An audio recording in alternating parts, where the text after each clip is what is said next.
सिंध जी ज़मीन हिकु भेरो ॿीहर पंहिंजी कुदरती दौलत सबब आलमी ध्यान जो मर्कज़ बणजण लॻी आहे। हिन भेरे ॻाल्हि तेल, गैस या कोयले जी न, पर अहिड़े धातु जी आहे जंहिंखे अॼु जी जदीद दुनिया में अछो सोन चयो वञे थो। उहा धात हिकु लिथियम, जेका बरक़ी गाॾियुनि, स्मार्टफोन्स, लैपटॉप, शमसी ऐं हवाई तवानाई जी बैटरियुनि समेत जदीद टेक्नोलॉजी जी बुनियादी ज़रूरत बणिजी चुकी आहे। पाकिस्तान जे oil and gas development company OGDC पहिरियों भेरो सिंध में ज़मीन जे अंदर मौजूद गरम खारे पानी ब्राइन मां लिथियम जी मौजूदगी जी तस्दीक कई आहे। माहिरनि मूजिब ही दरियाफ्त रुगो हिकु साइंसी कामयाबी न, पर पाकिस्तान जी मादनी तवानाई ऐं सनती मुस्तक़बिल लाइ हिकु नई उम्मीद आहे। लिथियम हिकु हल्को ऐं इंतहाई काराइतो धातु आहे जेको तवानाई ज़ख़ीरो कंदड़ बैटरियुनि में वॾे पैमाने ते इस्तेमालु थिए थो।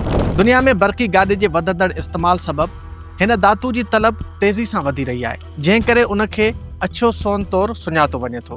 अॼु दुनिया जूं वॾियूं टेक्नोलॉजी कंपनियूं ऐं गाॾियूं ठाहींदड़ इदारा लिथियम जी फराहमी लाइ नवनि ज़ख़ीरनि जी ॻोल्हा में आहिनि, छो त ईंदड़ ॾहाकनि में उन जी घुर्ज वधण जा इम्कान आहिनि। OGDC जे पायलट जियोथर्मल प्रोग्राम दौरान हिकु गरम पाणी वारे खूह मां निकितल पाणी जो जदीद जियोकेमियाई जाइज़ो वरितो वियो, जंहिं में लिथियम जो वॾो मिक़दार मिलियो। कंपनी मूजिब हिन पाणी में लिथियम जो मिक़दार दुनिया जे उन्हनि जियोथर्मल ज़ख़ीरनि जे बराबरि आहे जितां यूरोप ऐं उत्तर अमेरिका में अॻेई वापारी बुनियादनि ते लिथियम कढियो पियो वञे।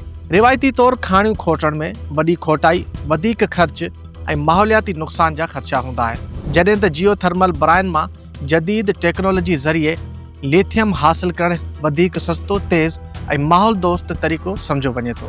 इहो ई सबबु आहे जो दुनिया जा केतिरा ई मुल्क हाणे ज़मीन जे गरम पाणी मां लिथियम कढण ते ध्यानु ॾेई रहिया आहिनि ऐं पाकिस्तान बि हाणे उन्हनि मुल्कनि जी फ़हरिस्त में शामिल थियण जे दक़ ते आहे। जेकॾहिं ईंदड़ तहक़ीक़ साबित करे थी त हीउ ज़ख़ीरो वापारी बुनियादनि ते इस्तेमालु लाइक़ु आहे त पाकिस्तान लाइ केतिरा ई दर खुली सघनि था। मादनी शोबे में वॾी सीड़पकारी अचे सघे थी, हज़ारे नवां रोज़गार पैदा थी सघनि था। लिथियम जी बरामदनि मां परॾेही नाणो कमाए सघिजे थो। बैटरियुनि ऐं जदीद टेक्नोलॉजी सां लाॻापियल सनतूं तरक़ी करे सघनि थियूं। पाकिस्तान आलमी लिथियम सप्लाई चेन में पंहिंजो अहम मक़ाम ठाहे सघे थो। माहिरनि जो चवणु आहे त हीउ रुगो शुरूआती तस्दीक आहे। कंहिं बि दरियाफ़्त जी असल अहमियत उन वक़्तु साम्हूं ईंदी आहे जॾहिं इहा ॻाल्हि साबित थिए त ज़ख़ीरनि मां मुआशी तौरु मुनाफ़े सां लिथियम कढी सघिजे थो। उन लाइ ज़ख़ीरे जी मिक़दार, लिथियम कढण जी शरह, ख़र्च ऐं वापारी इम्काननि बाबति वधीक साइंसी जांच ऐं फिज़िबिलिटी स्टडी ज़रूरी आहे। OGDC आलमी फ़नी माहिरनि ऐं सलाहकारनि सां गॾिजी हाणे ईंदड़ मरहले ते कमु शुरू करे छॾियो आहे। हिन मरहले में वधीक जियोकेमियावी तज़िया कया वेंदा, ज़ख़ीरनि जी मिक़दार ऐं मियार जो जाइज़ो वरितो वेंदो, जदीद टेक्नोलॉजी ज़रिए लिथियम कढण जा तजुर्बा कया वेंदा, वापारी बुनियादनि ते मनसूबे जी फिज़िबिलिटी तयारु कई वेंदी।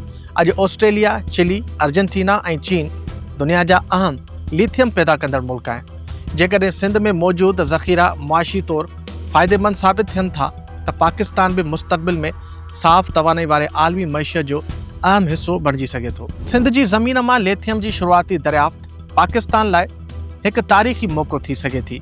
जेकॾहिं ईंदड़ साइंसी मरहला कामयाबु थियनि था त हीउ मनसूबो न रुगो मुल्क जी मादनी ऐं सनती शोबे खे नओं रुख़ ॾींदो, पर बरामद, रोज़गार, परॾेही सीड़पकारी ऐं क़ौमी मईशत खे बि मज़बूत बणाईंदो। अॼु जी दुनिया साफ़ तवानाई ॾांहुं वधी रही आहे ऐं जेकॾहिं पाकिस्तान हिन मौक़े मां भरपूर फ़ाइदो वठे त शायदि सिंध जी ज़मीन हेठि लिकल हीउ अछो सोन मुल्क जी इक़्तिसादी मुस्तक़बिल खे रोशन करण में अहम किरदारु अदा करे सघे थी।